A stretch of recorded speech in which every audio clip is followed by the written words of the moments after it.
I'm Brian Curtis. I'm Wendy Ring. And we're back with another cool solution for climate action from the bottom up.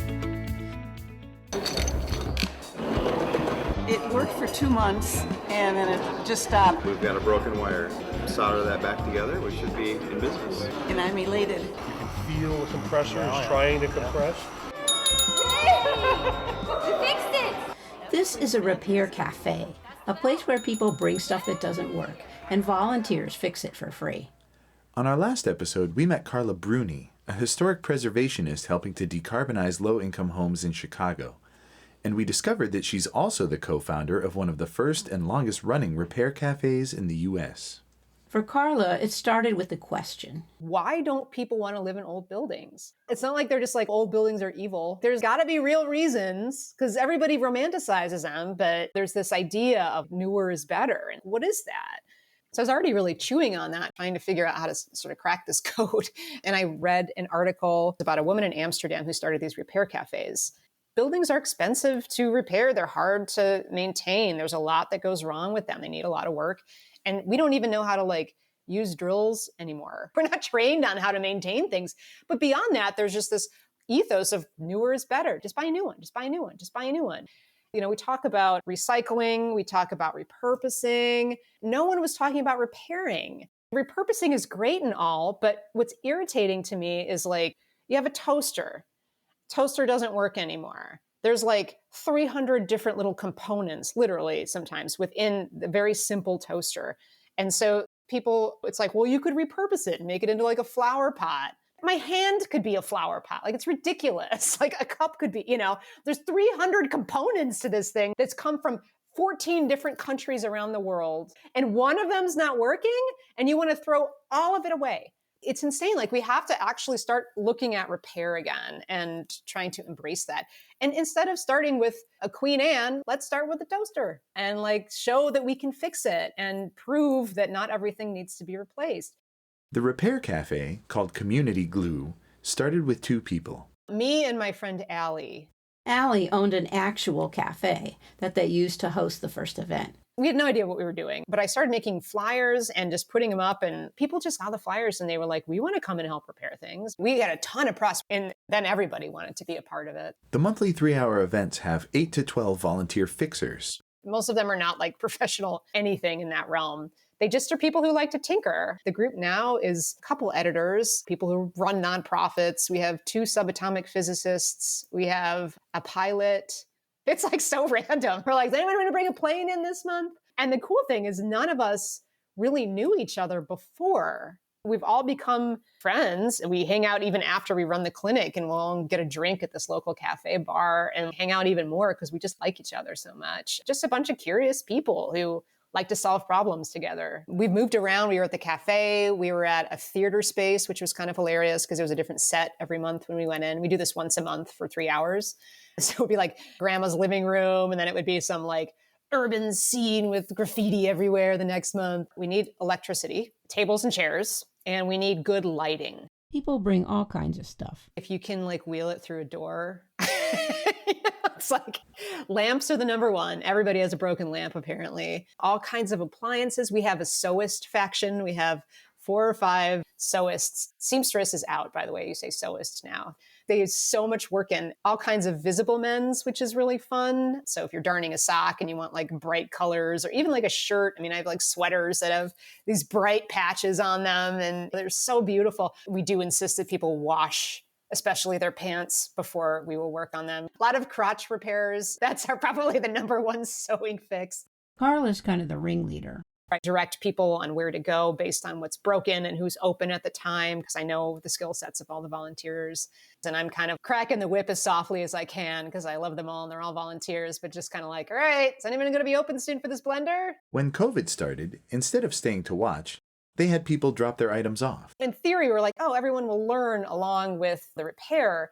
But oftentimes people just wanted to talk and didn't really want to learn necessarily. It would actually end up being a big distraction because it's hard. Every single thing that comes through that door is unique. Even if you've seen 100 toasters, Why that toaster is not working is going to be different. The kind of toaster is going to be different. How you open the stupid thing is going to be different, you know? And all of that takes time and some focus. So we started, for safety reasons, we would say, please just drop it off and I'll call or text you back when it's repaired or when we've diagnosed it and can tell you that we had to call time of death on it, or when we can tell you that you actually need to buy a certain part for it. And this is how you'd fix it if you want to do it, or you can bring it back next month and we'll fix it for you. Because we're actually able to fix a lot more things that way, we have kept that model going. They still explained how each article is fixed. When I was trying to explain this initially, everyone expected me to talk about repurposing. I'm like, no, it's this thing and it stays this thing. We're not recycling it and mushing it down into something and creating something new. And we're not repurposing it and turning it into something that's a downgrade, frankly, most of the time from what it's actually capable of doing. We're just repairing it and honoring it in its current function. Once you've repaired something that people didn't think could be repaired, it becomes this magical object to them. They're just like, I can't believe you brought this back from the dead like Lazarus. And it becomes cherished. I really believe it helps people value what they have more. And also it helps people see that things can be repaired. There are now thousands of repair cafes across the US and around the world. And on average, around 70% of the items people bring in do get fixed. What often doesn't get fixed are electronics. Adding to the mountain of e-waste in our landfills, expanding at the current rate in the US of 38 pounds per person per year. And that's not happenstance, it's by design. Nathan Proctor leads the U.S. Public Interest Research Group, or PIRG's, Right to Repair campaign. We all have had an experience where we have a product and we like it. We think it's good. We don't want to replace it, but it breaks.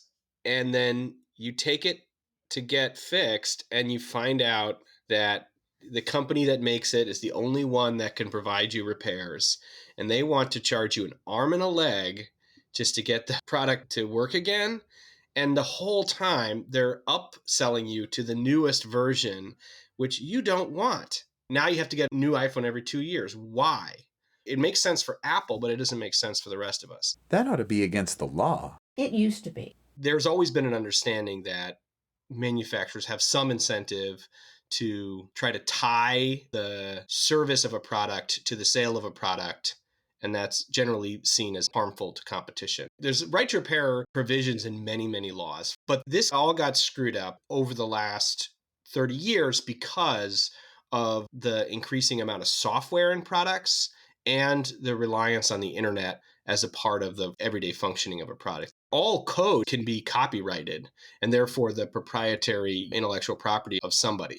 If you have a computer chip and it has instructions on it for how to operate your ink cartridge in your printer, those instructions in that software, even if the analog correlation of that would not be patentable, it is copyrightable. There's just more power of these companies to control what we do. Restricting repairs to dealers not only drives new purchases, it holds purchasers hostage to lucrative service contracts. The more expensive the equipment is, the more valuable the service contracts are. In one extreme example, during COVID, this service monopoly cost people their lives. Hospitals had ventilators that were shipped to them from the National Strategic Reserve, and they had to get these ventilators working so they can be used on patients, but it turns out that a lot of them couldn't. We had the physical ventilators, middle of a pandemic. These companies are saying, no, you can't use that ventilator because you don't have the right kind of service contract. Because those contracts are so valuable, they want to lock those down. Another way companies lock down repairs is by refusing access to manuals and parts. Liz Chamberlain is the Director of Sustainability for iFixIt, an organization that began when 2 college students wanted to fix an iBook. Our co-founder Kyle dropped his iBook off his dorm room bed and bent the power plug and couldn't find repair guides for how to fix it. Apple wasn't making repair guides available. So he and his dorm mate Luke figured it out, and they wrote a guide and put that online. Today we have over 100,000 guides for how to fix everything from toasters to tractors. Kyle and Luke used parts scavenged from another iBook, but now even that route is blocked. A lot of this happens through a process that we call parts pairing, the majority of which happens by a part having a serial number and a device having a serial number, and a manufacturer requiring you to use software of theirs to pair that part and your device after a repair. And otherwise the part won't function properly or it won't function at all.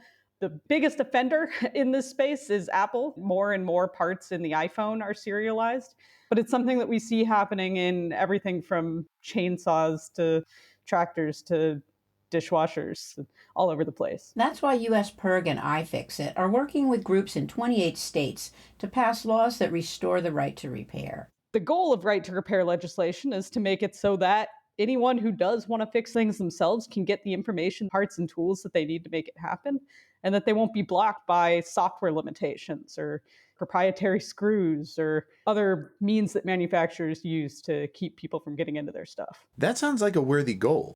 But why is this a climate issue?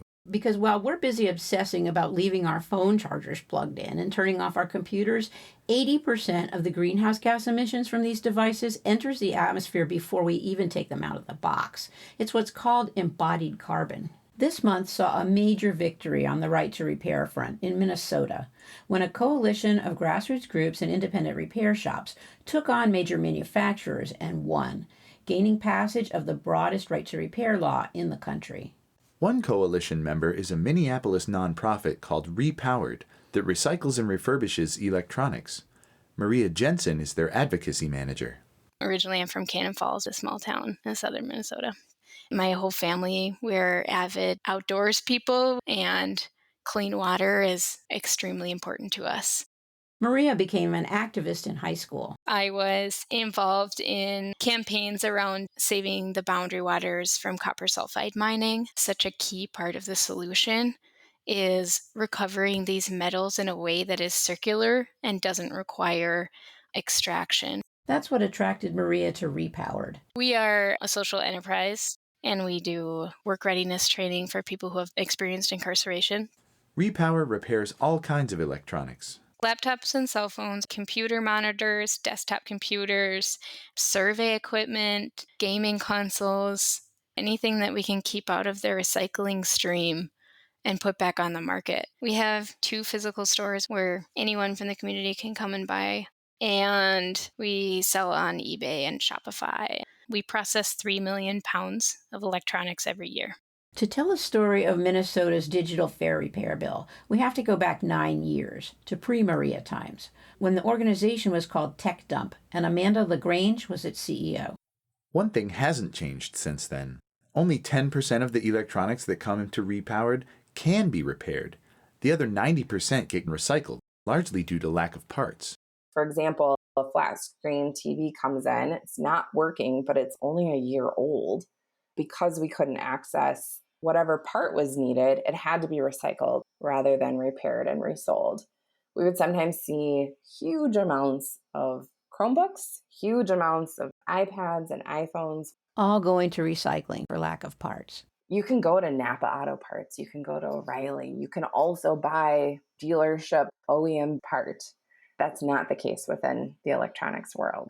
There are exponentially more jobs that can be created by repairing electronics than just recycling them. Better paying job. I think it's a more fulfilling job to know that you've put something back together than just taking it apart. There's a lot of empowerment that comes from connecting community with technology that they need. Our team got to be part of a really awesome project during early COVID when all of our local libraries shut down. And so folks that were doing job searches and job training couldn't go to the computer labs. And so instead, our team refurbished laptops and distributed what were called tech packs into the community. And so folks that often are overlooked for employment because of having a lack of past experience, a criminal record, were the very humans meeting the technology needs of their neighbors. It's a beautiful model. There's also the element of folks being able to access affordable technology because it was refurbished, rather than having to go and buy new. Repowered joined the coalition to pass the right to repair bill after the State Pollution Control Agency invited Amanda to a meeting. Minnesota Pollution Control Agency was hosting this conversation to learn more about the challenges that independent repair shops were experiencing. There's a group of independent repair shops and some very well-paid lobbyists who made it seem like no one in the world could possibly be smart enough to work on an Apple device, even though they themselves have their own repair techs who they train and give manuals to. But they talked about Apple invested so much R&D into developing their items that there shouldn't be repair parts available to fix them other than themselves. They talked about security risks and things exploding. They talked about data security concerns. I mean, everything that you could come up with. I left that meeting feeling very small. It really, I don't think that this thing will ever happen. At least not by persuading Apple. But there was something about being there with all the other repair folks that made them think, maybe together we're not so small. And that's how the coalition to pass the right to repair bill began. It was truly a David versus Goliath venture. Imagine you have a bill that says everything with a microchip, we want parts, tools, and information. Every manufacturer on earth is coming after you at that point. Medical device companies, Apple, Google, Microsoft, John Deere, Caterpillar. I mean, I counted up the companies that have spent money to lobby against us, and their total market cap was $10 trillion.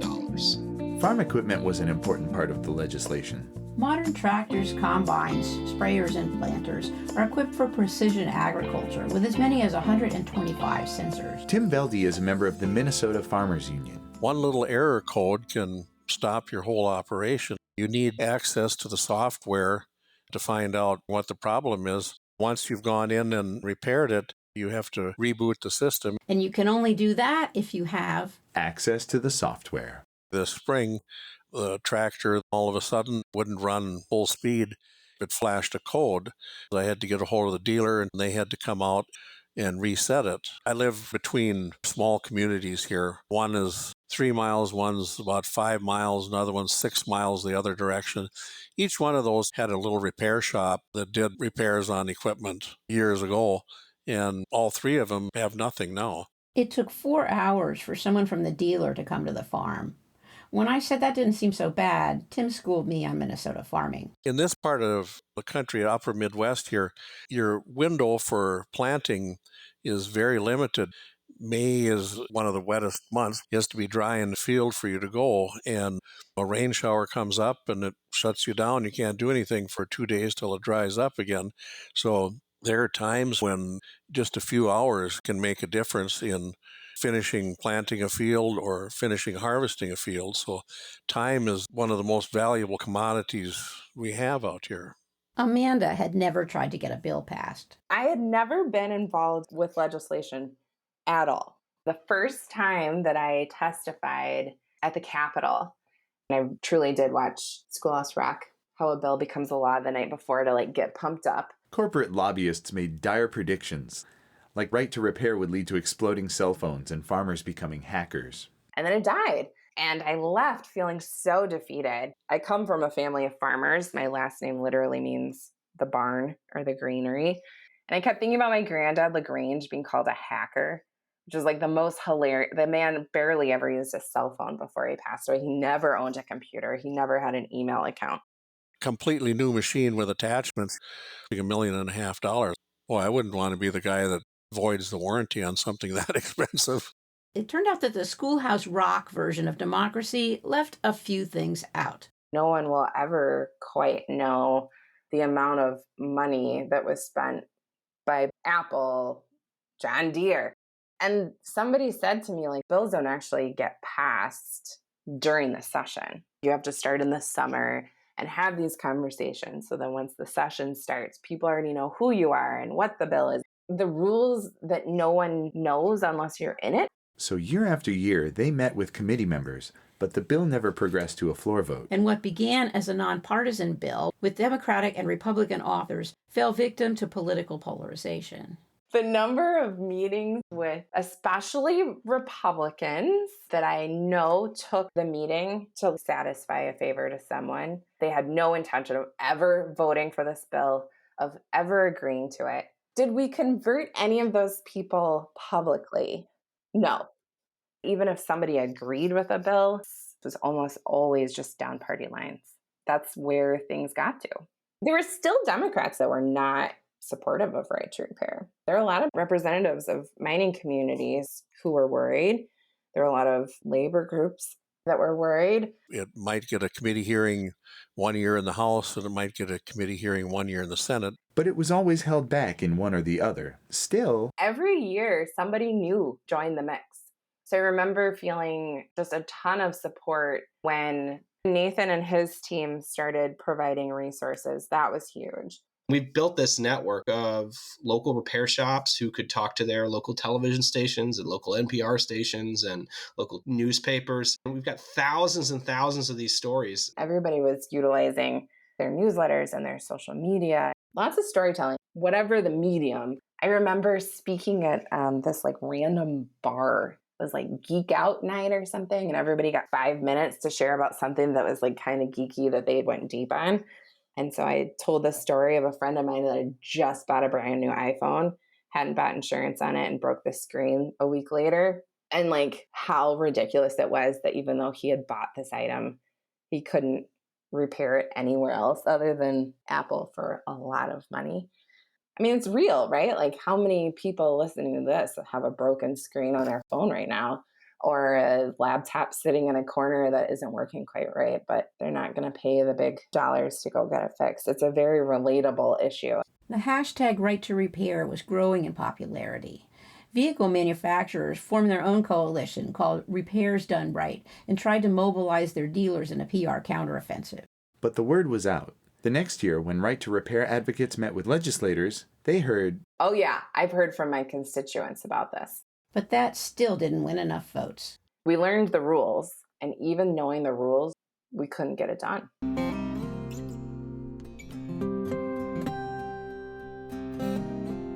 Early on, if you had ever told me that we would end up working with a lobbyist, I would have been like, no, there's no way. There's this purest grassroots scrappiness.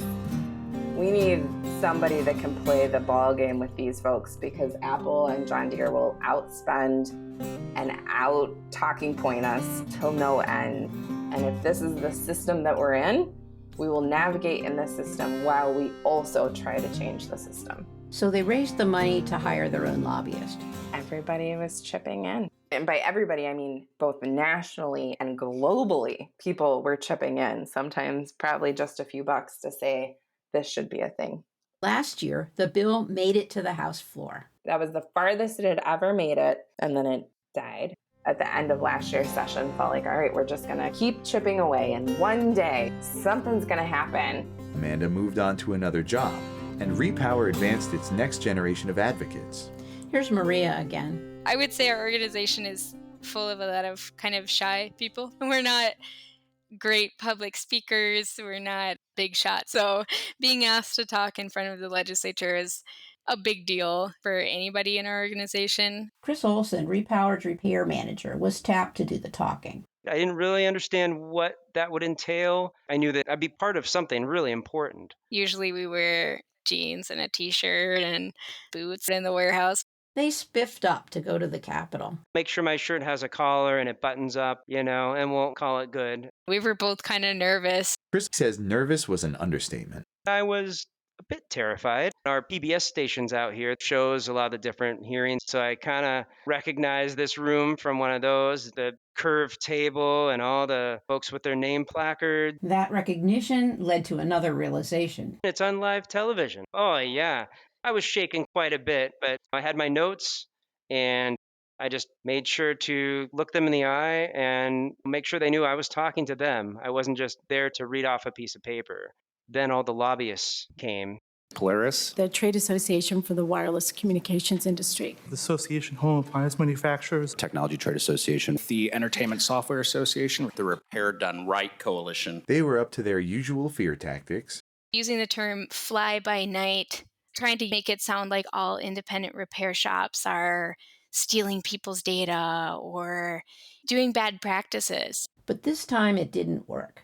In May 2023, Minnesota's governor signed the world's most extensive right to repair law, which covers smartphones, laptops, tablets, servers, networking equipment, large and small home appliances, and smart devices. It's David and Goliath, but David wins sometimes. It wasn't a total win. Farm and off-road equipment were stripped from the bill at the last minute, but the Farmers Union and the Coalition say they'll keep fighting.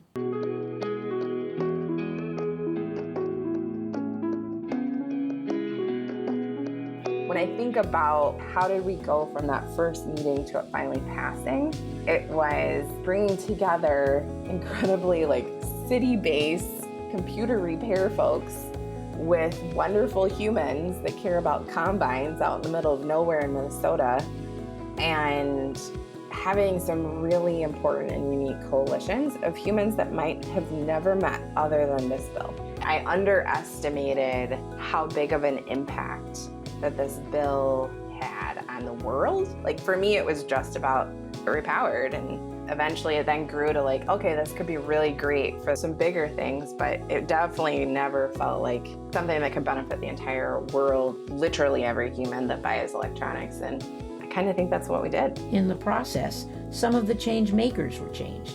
Having a win makes you start thinking, oh, what else can we do? Another issue with e-waste recycling is we're not collecting enough of it. Right now, Minnesotans have to pay to recycle their e-waste. A CRT TV could cost you $35 to recycle, and the incentive for collectors is just to keep charging more and more.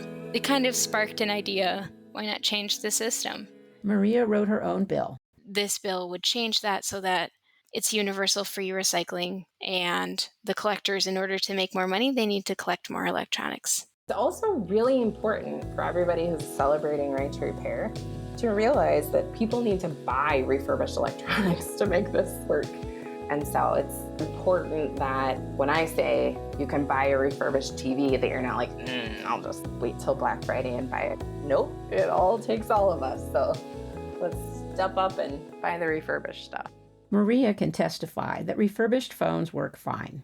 I'm on my 5th year of using a refurbished cell phone. 5 years after somebody discarded it. I use all the apps that other people use, and it's still working just fine for me. And Amanda may have just the phone for you. I have an iPhone 10. The battery isn't holding a charge very well, and the screen is cracked. Everything else is great. And I refuse to get it fixed because of all the things. She has a new phone now, but with Apple providing parts and software, the old one can now be easily fixed. Did you take it to Repowered? I'm just like every average human. The pile of denial is like the pile of electronics that you start collecting. Time to just put it in the car and take it to Repowered. I feel way more hopeful that something can be used again than I did a year ago. And that on its own is just an amazing feeling. And I'm also really excited when I think about who might be able to get that iPhone 10 and do amazing things with it. Thanks for listening to Cool Solutions, stories of climate action from the bottom up. And to Carla Bruni, Nathan Proctor, Maria Jensen, Amanda LaGrange, Tim Velde, and Chris Olson for sharing their stories. And to Scott Holmes, Mr. Smith, Ketza, and Catherine Klimak for our music.